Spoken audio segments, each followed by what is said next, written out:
Hello everyone, today we will tackle the lesson about Shintoism. So at the end of the lesson, we will be able to explain how the term Shinto was originated. Second, narrate the story concerning the origin of kami in the island of Japan. And the divine status of emperors as based on the accounts of the Hojiki and Nihongi, the two sacred texts of Shinto. And lastly, explain the nature of the kami and identify some of the major kinds of the kami. So first is the Shinto. So ano nga ba ang Shinto? Ang Shinto is nagmula siya sa isang ito ay religion indigenous to Japan. So ibig sabihin ito ay old religion nag-originate sa bansang Japan. So, ang Shinto ay derived from the Japanese pronunciation ng isang Chinese term na Shendao na ang ibig sabihin ay the way of the gods. So, yung Japanese pronunciation niya ay Shinto. Ang term ninong Shinto o Shendao ay bilang pangalan ng isang particular na relihiyon ay nagmula na kailangan nilang makilala dahil sa mga dayong relihiyon na dinala ng mga Koreano at Chinese noong ika-6 na siglo, ibig sabihin yung Buddhism at Confucianism. So, kaya sila ay nagtatag ng kanilang pangalan ng kanilang religion. So, bago dumating ang dayuhang relihiyon sa Japan, hindi naramdaman ng mga Hapones na kailangan nila noong pangalanan ang kanilang relihiyon dahil ang lahat naman ng mga tao doon ay nakikibahagi sa mga gawain nito.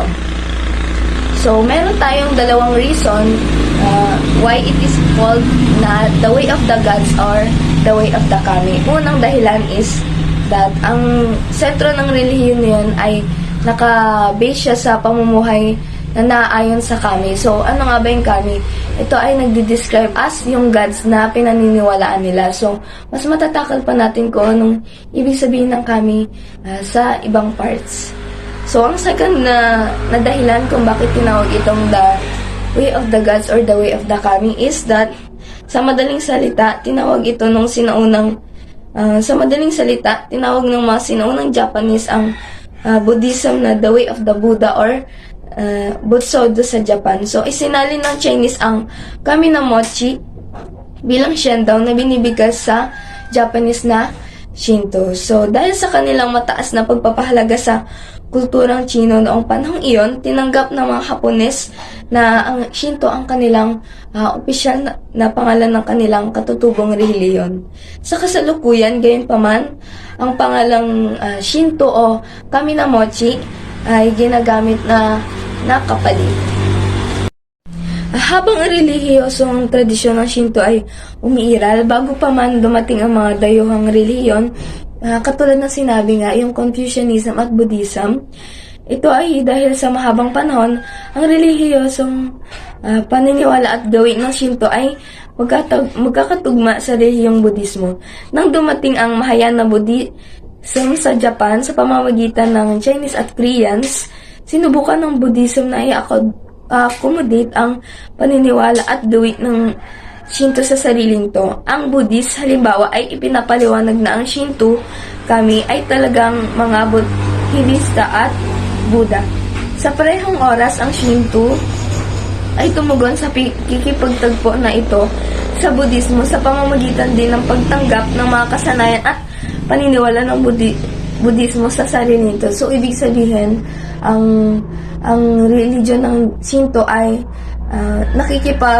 yung practice nila ng mga culture nila ay meron ding kasama ang Buddhism doon. Ang mga Shintoism sa kanilang bahagi ay nagpapaliwag na ang mga Buddhism na Bodhisattva at Buddha ay tinatawag nila ding uri ng kami. So, yung mga Bodhisattva at Buddha, tinatawag din nilang kami or yung mga gods. Nga sa sinabi ko kanina o na pag-aralan natin kanina, ipinapaliwanag niya na ang Shintoism at Buddhism ay parehong nagsasanay ng parehong kanilang religion na Shinto at Buddhism. So, noon ay nagkaroon ng Meiji government or yung Meiji Restoration na naghihiwalay sa impluensya ng Buddhism at Confucianism sa paniniwala at gawin nito. Para magkaroon ng higit na kontrol ang pamahalaan sa mga tao, ginalawa nila na ipalaganap nila ang pagkatuto ng Shinto tungkol sa banal na katayuan ng mga emperador noon na sila ay nakaayon sa prinsipyong kami pa din na ang Diyos nila na si Amitirazu. Ngayon naman, pag-aaralan natin ang tungkol sa sacred text ng Shintoism. So, ang sacred text ng Shintoism ay yung Nihongi at yung Kojiki. So, kapag Kojiki, ito yung naglalaman ng talaan ng sinaunang bagay noong na naipon noong 712 CE. At pag sinabi naman natin na Nihongi, ito ay naglalaman ng chronicle or yung history ng Japan na lumabas noong 8 siglo ng CE. Ang kanilang banal na kasulatan, itong Nihongi at Kojiki ay napakahalaga. Dito nakasulat yung mga text about na nakatuon din sa Buddhism at Confucianism. So ang mga libro dito ay patungkol sa compilation ng mga alamat na traditionally ay somewhat political at moral din in purpose. Nilalaman din ng Nihongi at Kojiki ay ang mga sumusunod. Sa Nihongi, kapag sinabi nating moral, in a sense na na-discuss about sa relationship between the kami and the people. And meron din itong yung records ng mga Yamato rulers, yung from gods. Political siya ang purpose nito and with folklores and myths. And meron din siyang nippon. Yung nippon na ito yung presented on the court during the reign of Emperor Gensu, Japan's first official history. Meron siyang 30 books about the kami at emperors. And kapag sinabi naman natin Nihongi, naglalaman siya in pagpolitika, nakapag-establish ng authority ang ilang family sa Japan as well the supremacy of Yamato. And naglalaman din siya ng 3 books. Ang 3 books na yun ay yung Age of the Kami, about sa imperial family hanggang sa mamatay ang kanilang third ruler na si Empress Soiko. Ngayon naman ang sacred text ng Shinto, the creation according to Shinto mythology. A Shinto interpretation of creation is that the world and its inhabitants are not made but born. And the divine couple Izanagi no Mikoto and Izanami no Mikoto play a central role in this narrative. The couple marry and give birth to the islands of Japan, as well to several important nature deities that give the island shape. This myth of Izanagi and Izanami introduced significant concepts such as male and female roles, marriage, copulation and birth, death and the afterlife, and the birth and the death cycle. So, beginnings of Kami. In the beginning, the world split into the heaven and the earth, and 3 Kami deities of heaven realm came into being. The first reads took root and sprouted, and 2 more Kami deities came to be. The first 5 Kami deities were formless and have no partners. Thereafter, however, pairs of partner Kami deities were born in succession. The 7th and final generation was the male Izanagi no Mikoto and Izanami no Mikoto. At this time, the land was yet unformed and floated aimlessly like oil upon water. So the older deities charged the pair Izanami and Izanagi and Izanami with the task of bringing order of the world and granted them a sacred spear with which to do so. Standing on a bridge, the 2 first looked down upon the primordial mirror and decided to try fixing it. They stuck the spear in, turned it about, and when they drew it back out, a drop fell from its tip. This drop settled and became the first island on Shima. It was here that the 2 descendants to live. So, about naman sa birth of the islands of Japan. After descending to the island, Izanagi and Izanami became aware of the difference in their bodies and decided to join together to give birth to the country. And so they married by circling a sacred post 3 times and taking their vows. Izanami spoke her vows first, but their attempts to have children ended poorly, so the two rather redid the marriage ceremony, this time with Izanagi speaking his vows first. This time, they successfully gave birth to the island of Japan and a host of other kami deities to give them shape. This included deity of the seas, the wind, the mountains, and all the manner of nature phenomena. Fortunately, Izanami was gravely injured giving birth to the fire kami deity and soon died. Izanami mourned and missed her terribly, and before long decided to travel to the land of the dead to get her back. But the time Izanagi arrived and found Izanami, she has already eaten food of the underworld. This meant she was thus unable to return. Izanagi pleaded with Izanami anyway until she agreed to ask the deities of the land of the dead if she might live to go back to the country they were still in the process making. Before she went to ask, Izanami made one request. She bid Izanagi not to follow her and to wait outside until she returned. Izanagi agreed. A long time passed. Izanami absence and Izanagi grew impatient. At last, he decided to disregard Izanami's request and went to look for her. To his horror, he discovered her as a frightful, decaying corpse. Izanami was furious at being seen, and Izanagi fled in terror. He quickly exited the land of the dead. Izanami chased after him, but she soon found her way blocked by a large boulder and could follow Izanagi no further. Izanagi has placed that boulder and so trapped Izanami in the land of the dead. After escaping, Izanagi declared the land of the dead an ugly and defiled place and decided to purify himself by cleansing. This act today considered the origin of Misugi, a ritual cleansing done at Shinto shrine and ceremonies where the one bathes or immerses oneself in water. As Izanagi was his face, 3 significant deities were born. The sun kami Amaterasu Omi kami from his left eye, the moon kami Shokoyomi no Mikoto from his right eye, and the kami of Sis Sosono no Mikoto from his nose. Izanagi gave these 3 children the duties of ruling respectively the heavenly realm, the night realm, and the seas.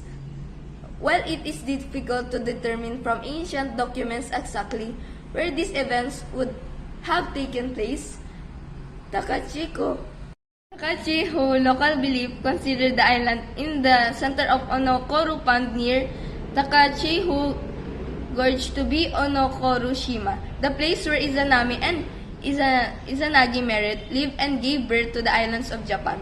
In this belief, Takachiho is where the Japanese archipelago, both its natural formation and its inhabitant, was born. Doctrines and practices.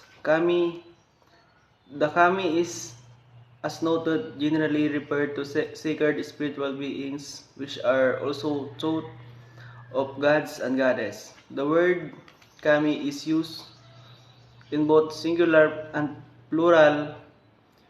We can say this particular kami or these groups of kami is in it literally means the above leap at Rab's Horror 2009 502, but it is often translated as God or Goddess. Furthermore, while the word is naturally understood the referring of the entities with divine characters, deities, it also used referred to the divine character, such as releasing the itself, the essence of all divine beings, speaking 1994. Williams, 2004, 32. While being mindful, two senses of world kami shall, in our discussion, assume standard understanding the word of kami as refers to divine entities with the already defined some major of Isagani, Izami, Amatezero, Chukuyoma, and Suwano Shinto believes in humans such as awe, fear, and feeling. Revenge is believed to be responsible by some kami. The kami are the forces of or powers in things.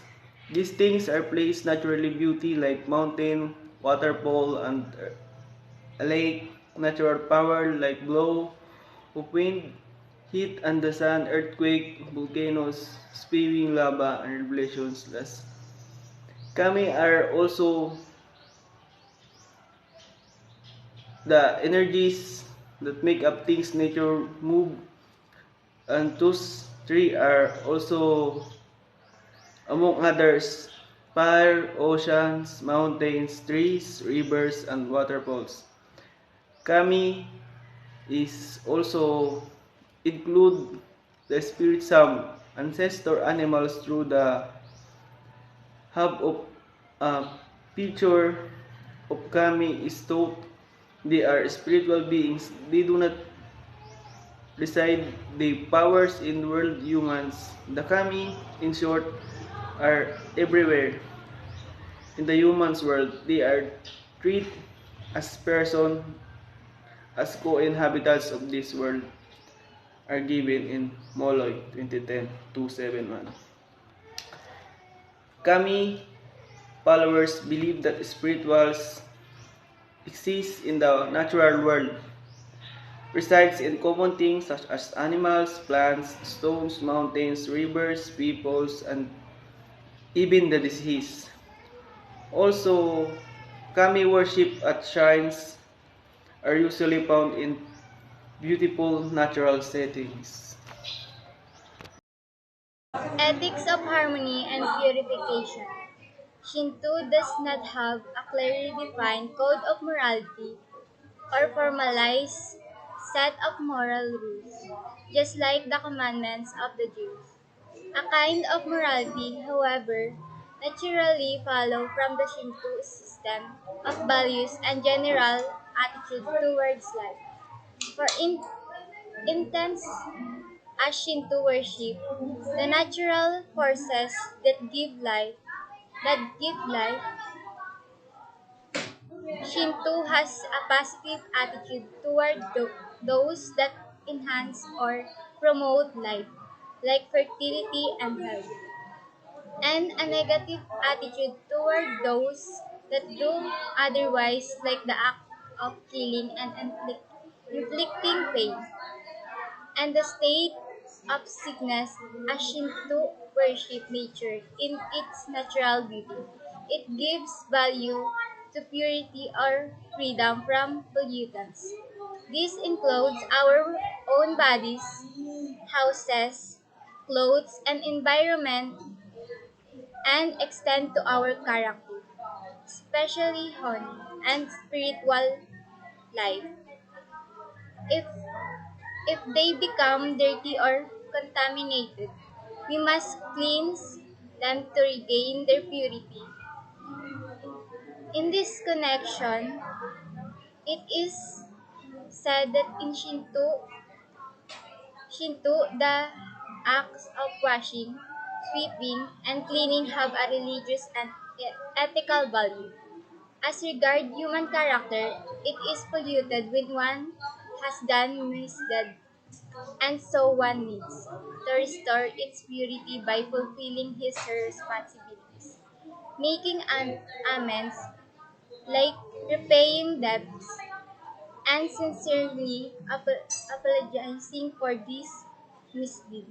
And since the kami are sacred, then human ought to show them reverence reverence. This is done, among others, by visiting their shrine and showing respect to nature by refraining from doing anything that may damage or pollute nature. Molloy, 2010, 271 to 72. Purity is central concept in Shinto ethics. Humans become unclean when they are separated or alienated from the kami, ancestor, community, or emperor through misdeed or failure to perform what has expected from them. The solution in reconciliation through the process of purification. Matthew 2010 to 204. Generally, Shinto ethics can thus be described as an ethics of harmony and purification. Hi everyone! So ngayon naman ay matatalakay natin ang patungkol sa mga kaugalian at ritual sa Shintoism. Some practices and rituals. Una, ang Shinto Shrine o dambana ng Shinto ay isang banal na lugar. Ang pagsamba nila sa kami ay ginagawa sa mga dambana. Dito, pinapakita ang mga kaugalian at mga ritual ng bawat miyembro. Ang sunod naman nating tatalakayin ay ang patungkol sa purification rituals. Sinasabi dito na ang mga ritual ng Shinto ay pangunahing mga ritual sa paglilinis. Ang paglilinis na ito ay tinatawag ding o haray, ay isang proseso ng pag-alis ng karumihan o tinatawag ding chumi. Ang paglilinis ay mayroong ding iba't ibang mga anyo. Ang mga sumusunod ay yung mga pangunahing anyo ng mga ritual sa paglilinis ng Shinto. Una ay Misuji. Ito ay isang paraan ng paglilinis na ginagamitan ng tubig. Ang mga mananamba halimbawa ay naghuhugas ng kanilang mga kamay sa tubig sa pasukan ng isang dambana. Pangalawa ay ang Shubatsu. Ito naman ay isang paraan ng paglilinis gamit ang asin. Ang asin ay dinidilig ng mga paring Shinto sa mga bagay, tao o mga lugar na lilinisin. Pangatlo ay ang haray. Ang paglilinis na ito ay katulad ng pagsasanay ng misuji gamit ang tubig, na nililinis ang individual upang makalapit siya sa isang Diyos o sagradong kapangyarihan o kami. Ang pang-apat naman ay ang ini. Ito ay isang anyo ng paglilinis na ginagawa ng isang tao sa sarili sa pamamagitan ng pagpigil mula sa pagsasalita ng hindi naaangkop na mga aksyon. Hello everyone, my name is John Michael Sigalikdan and I'm going to discuss annual event and festival. The following are some of the major annual events and festivals celebrated in Shinto. New Year celebration. This is the biggest celebration of the year before the holiday. The house is thoroughly cleaned for the kami who are invited to visit. They have their own decorations, a special arrangement consisting of piece of cut green bamboo, small branches of pine, and leaves of plum, and kind of wood mushi, a soap dough made of pounded rice, ozone, a special soup of vegetable, and mocha. Men and women dress in kimono and make offering to Shinto shrine. They pray for blessing for the coming year. They also visit relatives and friends. The overall spirit of celebrating the new year is cleansing and the renewal of life. 2. The indigenous religion of Japan involves periods of annual events and festivals that celebrate the relationship between humans, kami, spirits, and nature. One significant festival is Hatsumode, marking the first shrine visit of the new year to seek blessings. Another is Sitsubon, observing the changing seasons by driving away evil spirit with beans. Additionally, the cherry blossoms festivals like Hanami honor the fleeting beauty of cherry blossoms, symbolizing the transience of life. This event showcased Shinto's deep connection to nature and its emphasis on rituals to harmonize with the divine.